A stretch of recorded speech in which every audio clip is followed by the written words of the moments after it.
Item hashtag, SCP-112. Object Class, Euclid.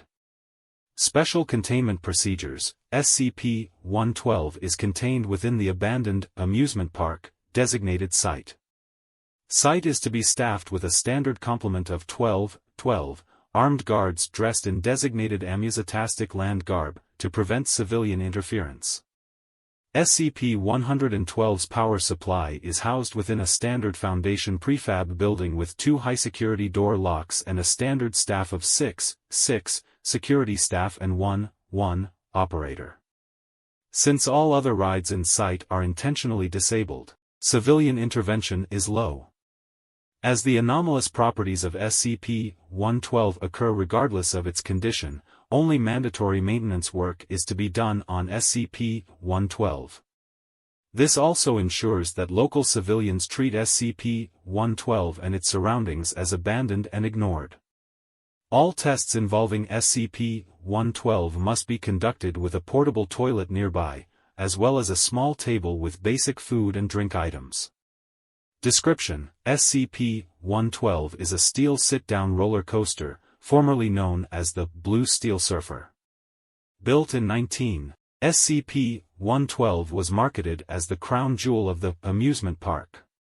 Initial testing of the ride resulted in extremely negative experiences from testing staff.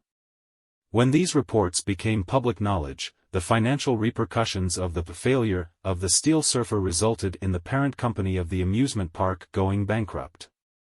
The property was abandoned and undisturbed until 19, when a local gang broke into the park and reactivated the improperly disabled rides, SCP-112 included. When police attempted to arrest the members who were exiting SCP-112 after its inaugural ride, the riders began to redacted, attracting local media attention. For more information, see Archive.112. Suspecting the ride had traits within its mandate, the Foundation purchased the park, under the auspices of rebuilding the park as amusetastic land, in order to test any potential anomalous properties from the ride. Vanish.new.jpg. SCP-112.Alpha.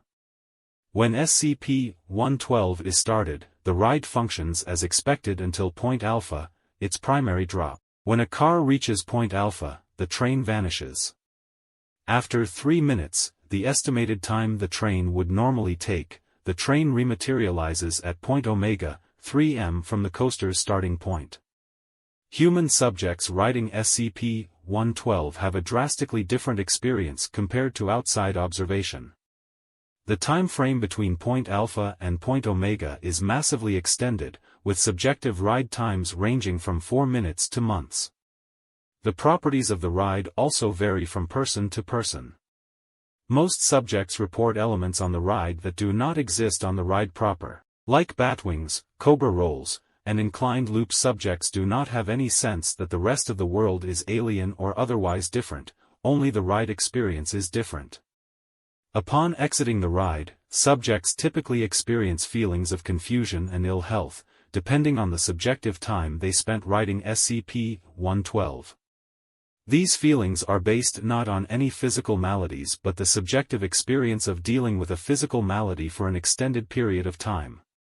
For example, a subject with a subjective ride time of 3 days may experience confusion that he had strong feelings of hunger for most of his ride, but at the end of the ride he was not hungry at all. Addendum A, Assorted Experiments. Experiment 11234534. Date, 02/22/. Subject, D34534. D34534 was sent on SCP-112 at 2:42 p.m. The train reached Point Alpha at 2:43 p.m., rematerialization at 2:46 p.m. Upon exiting SCP-112, D34534 quietly asked for aspirin before passing out. Upon revival and medication, D34534 reported a subjective ride time of 36 minutes, with multiple loops and twists not found on SCP-112's architecture. Experiment 11267564. Date, D-05/14/. Subject, D-67564. D-67564 was sent on SCP-112 at 1:30 p.m. The train reached Point Alpha at 1:31 p.m., rematerialization at 1:34 p.m. D-67564 reported a subjective ride time of 4 minutes, which D-67564 reported as enjoyable with the exception of that part where the car jumps off the track and lands right before the loop. Experiment 11258893. Date, 06/01/. Subject, D-5893.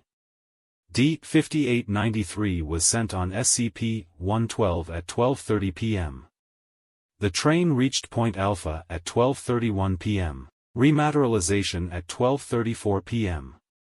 At the end of the ride, D-5893 immediately ran to the table with consumables, wordlessly consuming everything he could grab onto, including the wrappers of previously consumed food objects. D-5893 became violent when Foundation staff attempted to subdue him, even going so far as to expunged. Upon capture and interviewing, D-5893 remained confused and disoriented, continuously saying the phrases, "No food till the ride is over, let me sleep, let the spinning stop," and 152 lights. The Foundation believes that D-5893's statements imply that his subjective ride time was approximately 5 months long, and during his trip he experienced 5 months' worth of malnutrition and exhaustion, despite no physical proof of those experiences found. Experiment 11275556. Date, 08/08/. Subject, D-7556, one standard issue camera facing D-7556. D-7556 was sent on SCP-112 at 11:36 a.m. The train reached Point Alpha at 11:37 a.m., rematerialization at 11:40 a.m. D-7556 experienced symptoms similar, but muted, to those of D-5893. During the interview, D-7556 explained that his subjective ride time was 1 month and 6 days long. During his trip, he was unable to eat or sleep, and suffered major headaches from SCP-112. D-7556 reported experiencing every sort of roller coaster element currently in use, and a few believed to be conceptual. Camera footage, lasting 3 minutes, shows D-7556 sobbing for the duration of the ride, with movement consistent with SCP-112's physical track.